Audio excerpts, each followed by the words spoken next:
Salut à toutes et à tous, amis pêcheurs et passionnés de nos belles eaux belges. Votre expert en prévisions halieutiques est de retour pour un bulletin crucial, un véritable trésor d'informations pour maximiser vos chances au bord de l'eau. Aujourd'hui, nous allons décortiquer ensemble le prognostic de pêche pour le 2 novembre 2025, une date qui s'annonce riche en surprises, surtout pour nos amis carnassiers.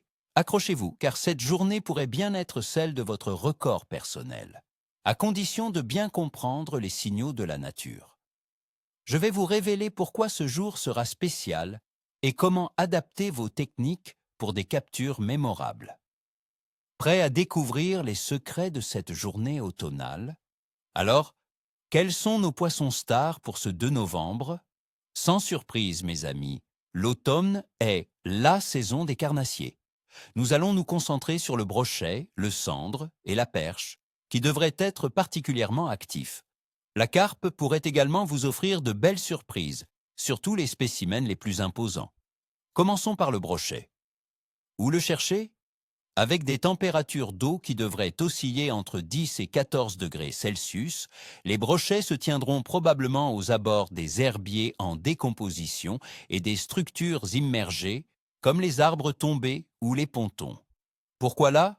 Car ces zones offrent à la fois des caches pour l'embuscade et des concentrations de poissons fourrage, qui profitent encore des derniers rayons de soleil, dans des eaux légèrement plus clémentes. Pour le matériel, optez pour un ensemble spinning puissant, les leurres souples de grande taille, imitant un gardon ou une brème, montés sur tête plombée entre 10 et 20 grammes, seront redoutables.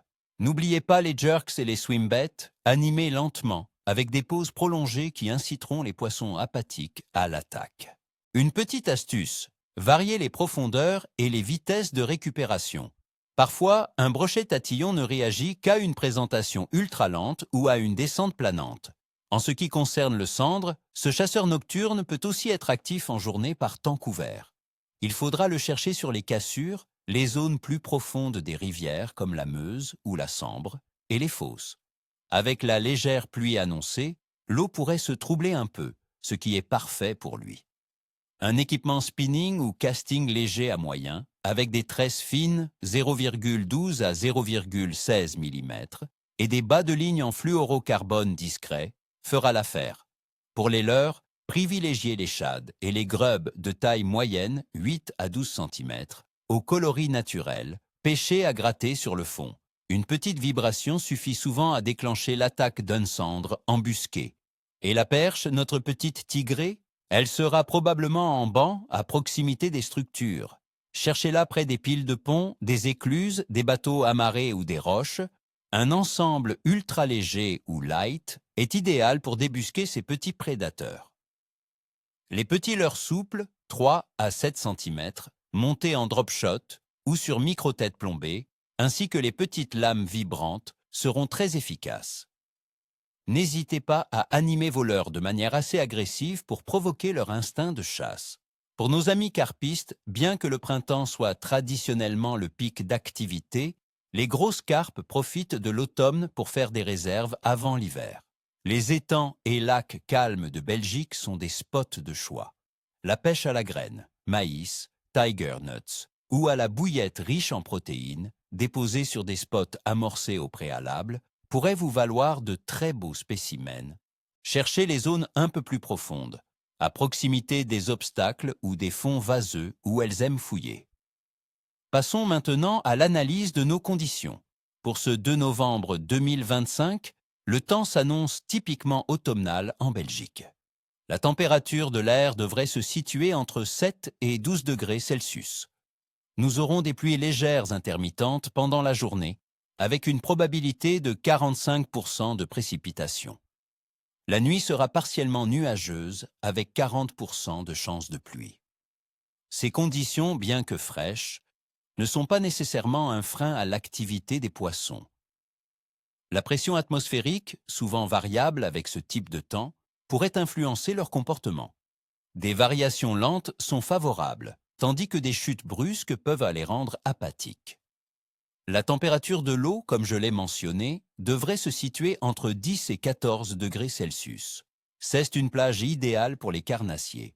L'eau se refroidit moins vite que l'air, et cette inertie thermique permet aux poissons de conserver un bon métabolisme. Tant qu'il n'y a pas de chute brutale, les poissons sont en mode chasse. C'est aussi à ces températures que l'oxygène dissous dans l'eau est à des niveaux optimaux pour leur confort. Et la Lune? Pour le 2 novembre, nous serons en phase de lune gibbeuse croissante, illuminée à environ 87%. La Lune se lèvera en milieu d'après-midi et sera haute dans le ciel oriental au coucher du soleil. Dans la tradition des pêcheurs, cette phase est souvent associée à une activité variable, parfois très bonne, surtout lorsque la Lune est bien visible et que sa luminosité influence les marées et l'activité des proies. Certains disent que la période avant la pleine Lune stimule l'alimentation des poissons, les poussant à se nourrir activement, donc un indice plutôt positif. Au vu de tout cela, ma prévision pour le 2 novembre est un clève bon à capricieux. Pourquoi? Parce que les températures d'eau sont favorables aux carnassiers et que la phase lunaire est prometteuse. Cependant, les pluies légères et une pression atmosphérique potentiellement fluctuante pourraient rendre les poissons un peu plus difficiles par moment. Il faudra être réactif et ajuster vos techniques. Alors, chers amis, préparez votre matériel, vérifiez vos lignes et n'oubliez pas votre imperméable. Je vous souhaite à toutes et à tous ni queue ni tête ou, comme on dit chez nous, bonne pêche. Si ce pronostic vous a été utile, n'hésitez pas à me le faire savoir avec un pouce bleu et abonnez-vous pour ne manquer aucune de nos prochaines aventures. Dites-moi en commentaire sur quoi comptez-vous pêcher ce week-end. Quelles sont vos petites astuces pour les journées pluvieuses d'automne? Partagez vos observations et vos succès, c'est ensemble qu'on apprend le mieux. À très vite au bord de l'eau.